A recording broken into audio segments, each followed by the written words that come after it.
พิ่นผักเลยเด้ผักเลยเด้ผมแต่หึงเลยเนาะมาบ่ทันจำได้เบลเราเพิ่นเฮ็ดเป็นแบบหลายๆนั่นนี่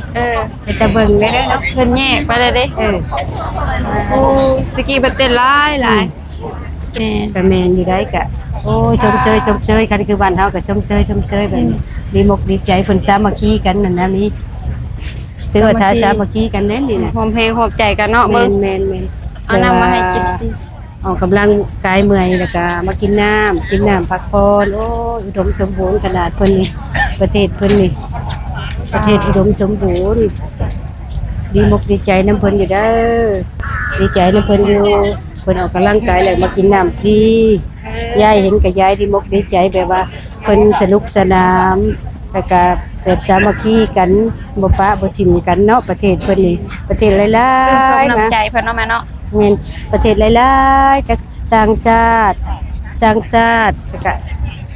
ประเทศยังก็มีหมดเนาะมาคนไทยแน่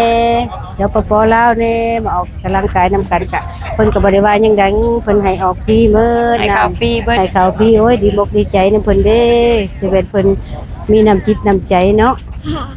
มีน้ำจิตน้ำใจแล้วจำช่วยเหลือประเทศเพิ่นได้แล้วนี่ก็ดีมกดีใจแหละแปลว่าสามัคคีกันโอ้ยขอบมกขอบใจเด้อประเทศไทยเอ้ยสบายดีสวัสดีค่ะทุกคนพบกันแล้วไม่มีอีกแล้วมื้อนี้ก็สบายดีเด้อมากับอีแม่ร้านสาวมาเที่ยวแล้วมาออกกำลังกายเด้อพี่มาพี่มาไปดูพาเพิ่นมาเที่ยวสวนสาธารณะย่างลิ้นมาเบิ่งตัวเงินตัวทองตัวลงตัวทองก็หลายอะลูเอเล่อยู่เนาะลูเอเล่คือมันกินอิ่มนี่เนาะแม่นหลายๆบ่ได้เกลือมันบ่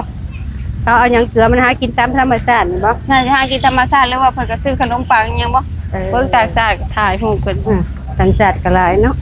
มีแต่ต่างชาติหลายจะกินน้ำบ่เวลาจะกินน้ำพาหลานกำลังกายก็จะกินน้ำสบายดีกล้องเร็วสบายดีลูกสบายดีสบายดีค่ะพาเบลมาทะยางลิ้นบรรยากาศดีคืมผ้าคืมฝนได้มาเนี่ยทุกคนจิตตกเลยเนาะไปเบิ่งกันปูทางหน้าเขาเจ้าเต้นอันออโรบิกออโรบักกันออกกำลังกายกันเขามาออกกำลังกายคู่มือบ่บิ๊กแม่เพิ่นมาออกคู่มือเบิ่งถูก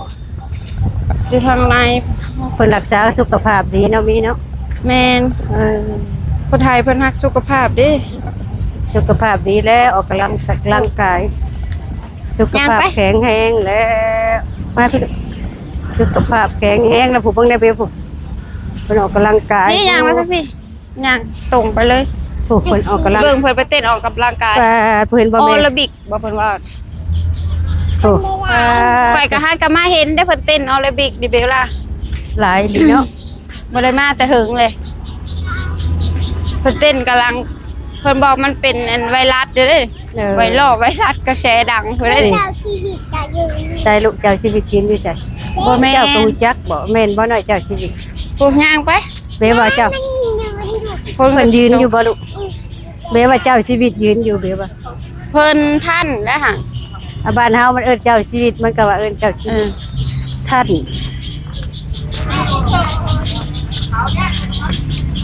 ป้าคนหลายลิเบลล่าโอ้โห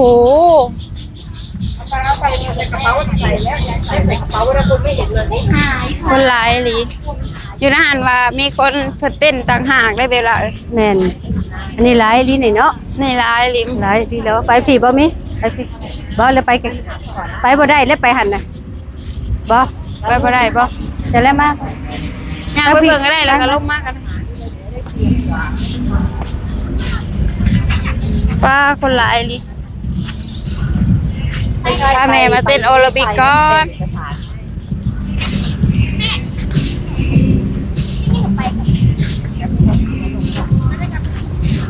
บูนตัวเนาะย่างไปจักเบิ่งโตเงินโตทองมีหลายแบบหลายอย่างมีมัดทุกแบบนี่ก็มีน้องโอ้คุณเดี๋ยวพูดก็เขาจะติดกันกับเมลเมนบ้านเฮาเนี่ยพอดแล้วเพิ่นว่าพอดแล้วเนาะ ว่าหาเลยพอดแล้วเวลากูอยากกูเต้นก็เต้นน้ำเพิ่นว่าหลายรีเบลละ สนุกสนานเลยเนาะ แม่น แบบสนุกสนานเพิ่นนั้น โอ้ก็เจ้าพากันเต็มเบิดว้าว เพิ่นชมเชยบ่เบิ่ง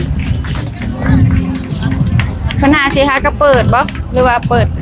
ให้เพิ่นยา ยัง เออ ผู้มือกับรถไฟเวลาเอ้ย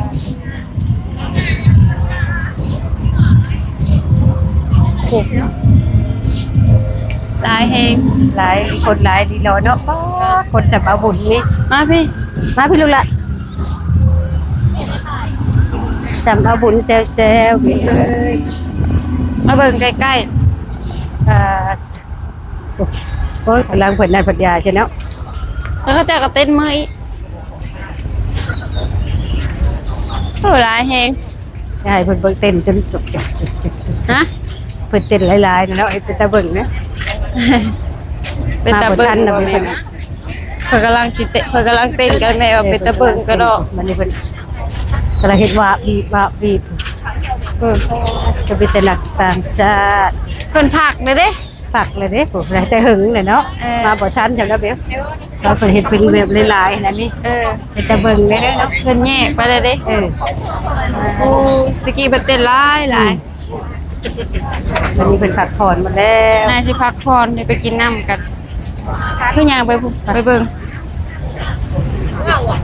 เพิ่นไปหากินน้ำกันแล้ว ว่าตะกี้เพิ่นเฮ็ดผมกันเนาะหลายๆสิได้เนาะ เป็นตะมวน มา เอา บ่ ไป ทันเนาะเป็นตาม่วน แม่เอาเป็นตะมวนทุกคน อันนี้เพิ่นให้เพิ่นเต้นฟรีได้แม่ เต้นฟรีบ่นี่นะ แม่น จ้า บ่ได้จ้างเล เอย อเฉพาะคน เต้นฟรีให้เขาฟรีเบิด เฉพาะเพิ่นมาเต้นกับฟรีซุมื้อบ่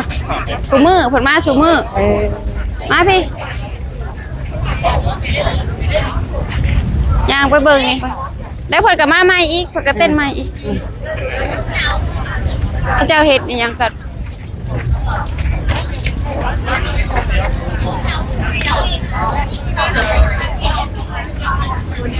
อ๋อเพิ่นให้กินเพิ่นเอาน้ำกันเด้แม่ย่างไปทางพี่มีห้องน้ำน้ำใดแม่ เอ้ย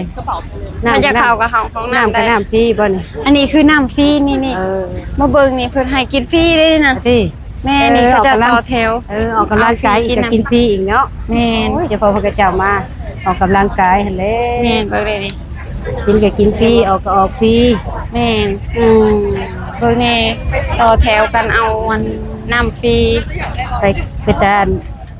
ตาออกกำลังกายดอกบ่เอามาแล้วก็ได้ น้ำใจคนไทยเบิ่งในแม่เจ้าอ่ะ เนาะจะเป็นเพิ่นดีเนาะ แม่น น้ำก็น้ำกินฟรีอีก เอามาให้กินฟรีเลย โอ้ ว้าว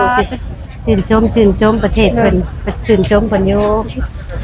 ยืนนี่แหละคนหลายๆเอาน้ำให้กินฟรีเนาะอยู่ที่สวนสาธารณะ เออ ปอ หลายเนาะเป็นตะมวนก็ดีมกดีใจนะเพิ่นอยู่ได้แบบว่าเพิ่นก็กินฟรีเนาะบัดนี้ก็ออกกำลังกายก็ออกฟรี ออกเมื่อยๆแล้วมากินน้ำฟรีบ่ได้ซื้อ ก็ดีมกดีใจนะเพิ่นอยู่ก็แบบความสนุกสนานเพลิดเพลินเนาะ แม่น ก็แม่นอยู่ได้ก็โอ้ยชมเชยกันคือบ้านเฮาก็ชมเชยแบบนี้ดีมกดีใจเพิ่นสามัคคีกันนั่นนะนี่ถือว่าถ้าสามัคคีกันแน่นี่น่ะ หอมเพลงหอมใจกันเนาะ แม่ เบิ่ง นแม่น เอาน้ำมาให้กินฟรี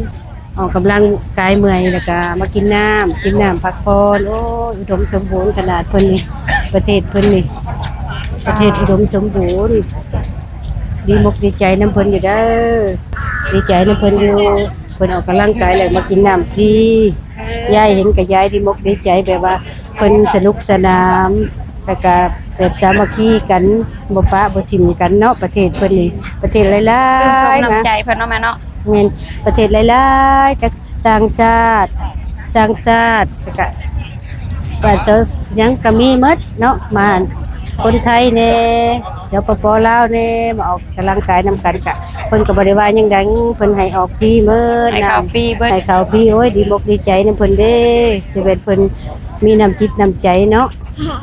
มีน้ำจิตน้ำใจแล้วจำช่วยเหลือประเทศเพิ่นได้แล้วนี่ก็ดีมกดีใจแหละแปลว่า สามัคคีกันโอ้ยขอบมกขอบใจเด้อประเทศไทยเอ้ยจะเป็นแต่มวลสนุกสนานเนาะมาเห็นแล้วก็ดีมกดีใจแล้วยายนี่ก็ได้ มีโอกาสให้แม่มาเที่ยวอีกเนาะ อันมาจังซี่เห็นจังซี่แบบว่าคือคืนจังซี่ก็ดีมกดีใจเนาะแต่ว่าเพิ่นบ่ได้วุ่นได้ว่าเพิ่นบ่ได้หยังแบบว่าสงบดีแล้วก็อันเพลิดเพลินดีแล้วก็สามัคคีกันดีโอ้ยดีมกดีใจนำเพิ่นเด้เนาะก็ปีหน้ายายสิมาอีกเด้อปีหน้านี่ ดีใจแล้วทุก ดี คน ใจแบบเพิ่นบ่ได้กีดขวางอิหยังเลยไปจะเข้ามาก็เข้ามาอย่าออกกำลังกายกับออกโลดบ่ได้เสียเงินเสียคำแล้วบ่ได้ว่าชี้แจงว่าคนนั้นคนนี้บ่ให้เข้าเด้อเพิ่นบ่ได้ว่า เขาได้เบิดทุก นี่เข้าหมด ทุกชั้นชาติ